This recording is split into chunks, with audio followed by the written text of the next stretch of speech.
If you walk up to your crush and just point blank ask them who runs the oceans, chances are they're going to say sharks. Sure, we've got orcas, barracudas, giant squids, and all kinds of deep-sea freaks, but in most people's heads, Earth's salty waters are still ruled by jaws. The thing is, in the grand timeline of life, sharks calling themselves kings is actually a pretty recent development. They only rose to true power as top marine hunters after the end of the Mesozoic, when the old nightmares, mosasaurs, plesiosaurs, and their reptilian cousins were wiped out along with the non-avian dinosaurs. What almost nobody realizes is that sharks already had their shot long before that. Hundreds of millions of years earlier, sharks and their relatives weren't just doing well. In many ways, they were doing better than they are right now. That's where you find their true, forgotten golden age. A time when, if you went for a swim, the smart assumption was that something with shark teeth was already watching you. To get there, you'd have to rewind our planet back roughly 358 to 298 million years ago, into the Carboniferous period. This is so far back in time that dinosaurs themselves are still tens of millions of years away from even existing today. When people mention the Carboniferous, they don't think of sharks at all. They think of endless swamp forests, thick, humid air, and giant dragonfly-like insects gliding on wings the size of dinner plates. They imagine amphibians, the size of crocodiles, dragging themselves through mud around vast coal swamps that would one day turn into the coal we burn now.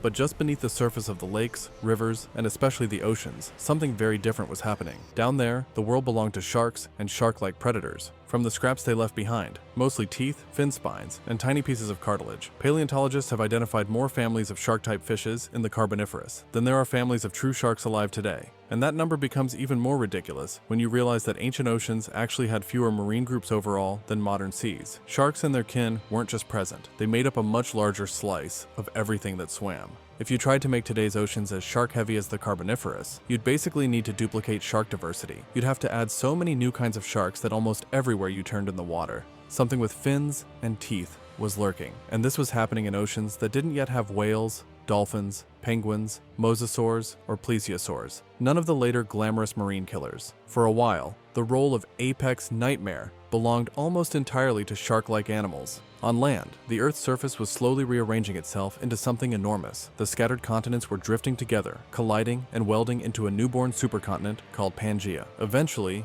Pangaea would sprawl over about a third of the planet's surface. For comparison, the biggest continent today, Asia, only takes up around 8%. That's impressive, but what was happening to the oceans makes even Pangaea feel small.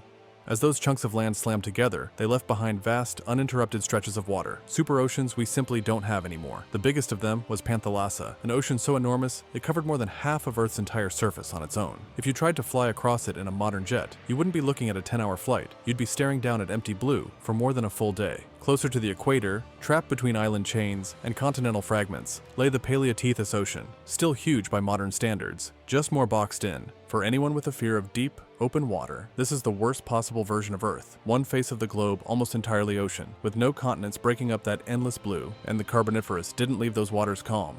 It filled them with an army of predators armed with teeth, spines, and some of the strangest jaws evolution has ever tried. If you somehow dove into those seas, the first thing you'd notice is how many things looked even vaguely shark-like. Based on fossils, there were dozens of families of shark-coated animals cruising those waters. More than what we see from modern shark families, even though the total number of marine families overall was lower. Today, sharks and rays make up just a tiny percentage of all marine groups. Back then, shark-type predators took up a far larger piece of the pie. To make the modern ocean feel as shark-dominated as the Carboniferous, you'd have to crank up shark diversity until nearly every mid-sized or large silhouette in the water was either a shark or something pretending to be one.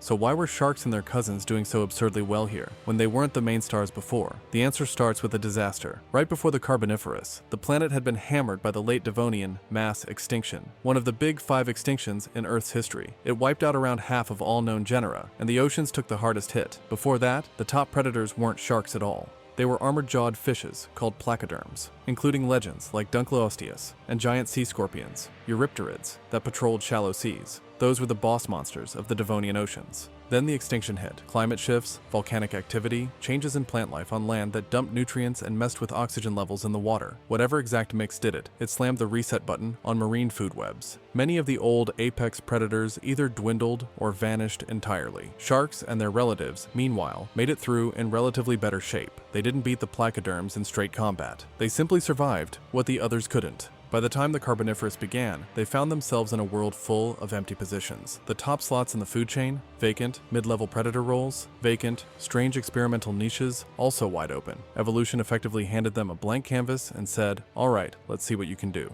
And they went wild with it. After the late Devonian extinction, shark diversity didn't just rise gently, it exploded. In a relatively short geological window, the number of shark-like lineages surged. New groups appeared. Old lines splintered into stranger descendants. And suddenly, the oceans were packed with every possible variation on the shark theme. Some pushed into giant body sizes, becoming the largest animals in the water. Others pushed jaws and teeth into configurations that look almost cartoonishly impossible to us. Thanks to modern techniques, CT scans of fossil skulls, 3D reconstructions of jaws, detailed analysis of microscopic wear on teeth, scientists have been able to rebuild these monsters more accurately than ever. And the updated picture is, somehow, even more unhinged than the old one. This wasn't just a lot of sharks. This was an evolutionary arms race where the main rule seemed to be keep the fins, keep the teeth, and then do something absolutely insane with them.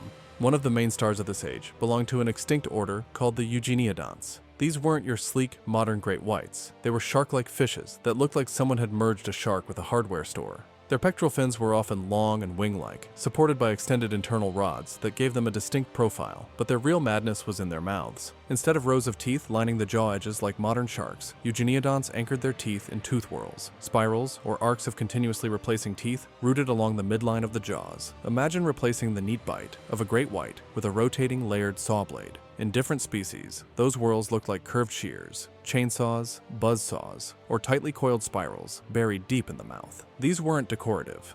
Different Eugeneodonts clearly tuned their whorls for different jobs, some slicing soft prey, some cracking shells, some possibly sawing through bone. One of the most infamous of these is Edestus, the so-called scissor-tooth shark. Instead of a normal upper and lower jaw lined with teeth, Edestus carried two enormous curved tooth blades, one on the top jaw, one on the bottom. Each blade was armed with a row of large, serrated teeth, some about as long as your forearm. Body length estimates put Edestus around 6 to 7 meters long, firmly in great white territory. For decades, Edestus was imagined biting like a literal pair of scissors, jaws swinging together to neatly chop prey into chunks. More recent biomechanical models and detailed studies of wear patterns on the teeth have suggested something worse. Rather than just snapping shut, Edestus may have used powerful up and down swings of the head and body, driving those tooth blades through prey and then wrenching its body to rip flesh away. Bite force estimates run into the thousands of newtons, several times what a big wolf can deliver, concentrated into those serrated edges. Earlier ideas had Edestus nibbling mostly on soft-bodied prey, like jellyfish, but newer interpretations are much less gentle. With that kind of structure and force, it was probably happy to take on squid, bony fish, and even other sharks. Whether you imagine it as giant scissors or a living hacksaw, the end result is the same. If you were in its path, you'd get turned into shredded meat in seconds. And Edestus wasn't even the weirdest thing the Eugeneodonts built. A younger cousin, Helicoprion, became famous for its fossilized tooth whorl that looks like a circular saw. For more than a century, nobody knew where that whorl actually sat.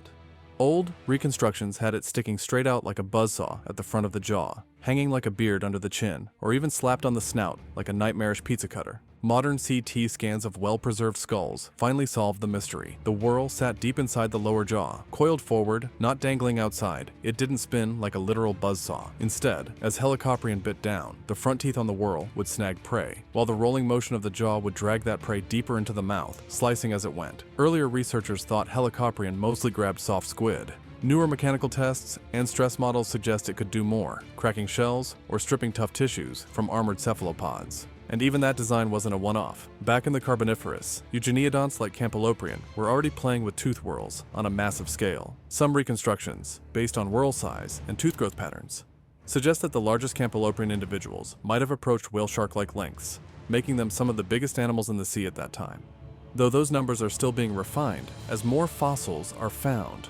Recent studies over the last decade have shown that multiple Eugeneodont lineages independently tweaked the whorl idea, changing tooth shape, growth direction, and jaw mechanics in different ways. Like nature was testing out rival buzzsaw prototypes, not all Eugeneodonts went for slicing. Some traded blades for crushing plates. Certain families evolved rounded, pavement-like teeth arranged in arcs, perfect for crushing the shells of brachiopods, crustaceans, and other armored invertebrates. Others, like the bizarre Ornithoprion, added a long, protruding lower snout that jutted out in front of the mouth like a probe or spear. Combined with crushing teeth, that rostrum may have been used to rake and sift the sea floor, flipping buried clams and other bottom dwellers out of the sediment before grinding them to pieces. Within one order, you had giant slicers, buzzsaw throats, shell crushers, and spear-snouted bottom feeders.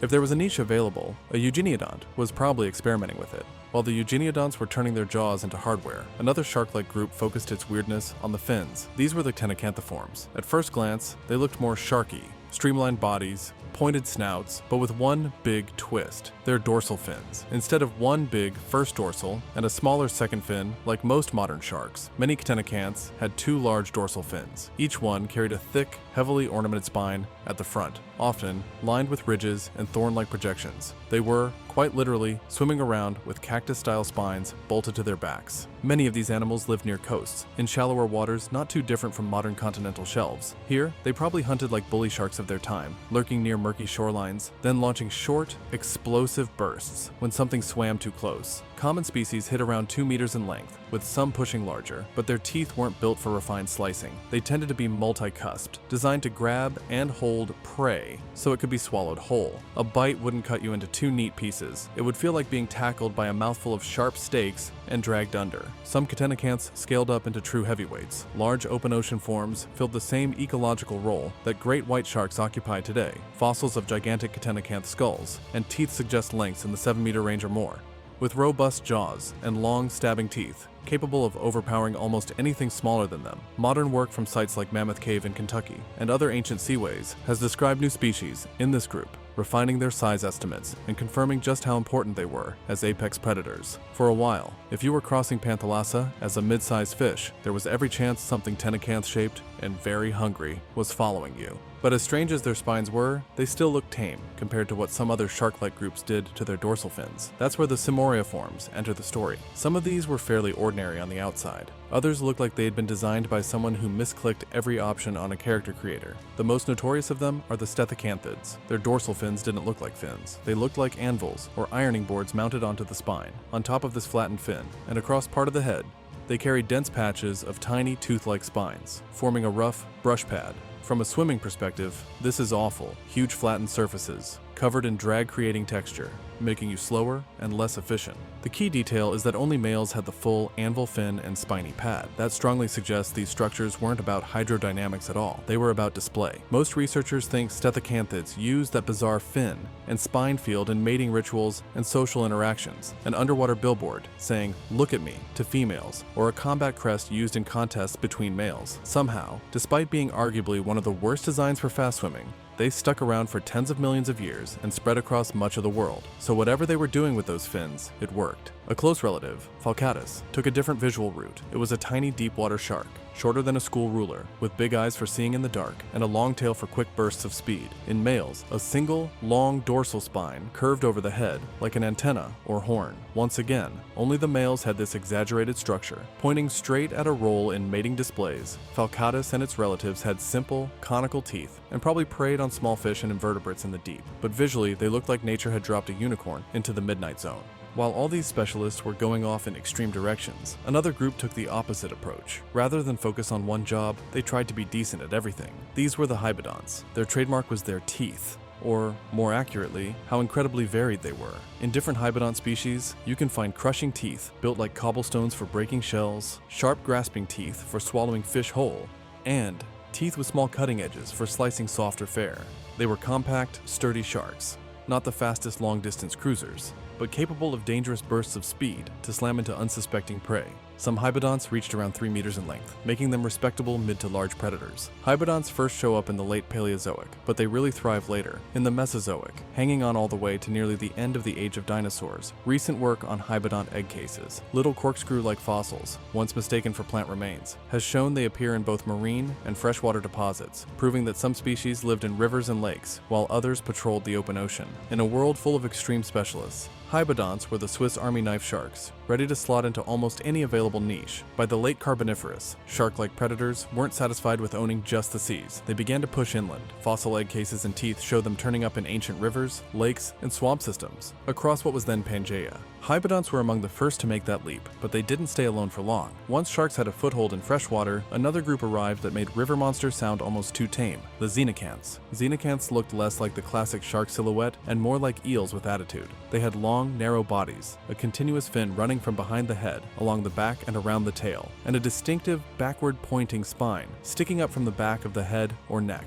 Smaller Xenacanths might be around a meter long, but others scaled up substantially. For years, one popular idea was that this head spine was venomous, like a built-in sting, based on comparisons to modern venomous fish. The problem is, venom doesn't fossilize, and the anatomical evidence isn't strong enough to say for sure. So today, the venomous Xenacanth is more an intriguing hypothesis than a confirmed fact. Either way, stepping on one would not have been a good life choice. Within this group, some genera turned the aggression dial all the way up. Orthacanthus, for example, was a long 3-meter-plus river predator with deeply notched V-shaped teeth that combined stabbing and slicing in one bite. Fossils of Orthacanthus have been found with the remains of other Xenacanth spines and bones in their gut region. In other words, they didn't just eat other animals, they were serial cannibals, happily chewing on their own relatives when the opportunity arose. Their eel-like swimming style, powered by a rippling body and continuous fin, would have made them ghost-like in murky water. By the time you realized something big was moving beside you, its teeth were already closing. Not every Xenacanth was a murder machine. Some later relatives reached enormous sizes, around 4 to 5 meters, but had surprisingly tiny teeth, packed into narrow jaws. That combination strongly suggests a filter-feeding lifestyle,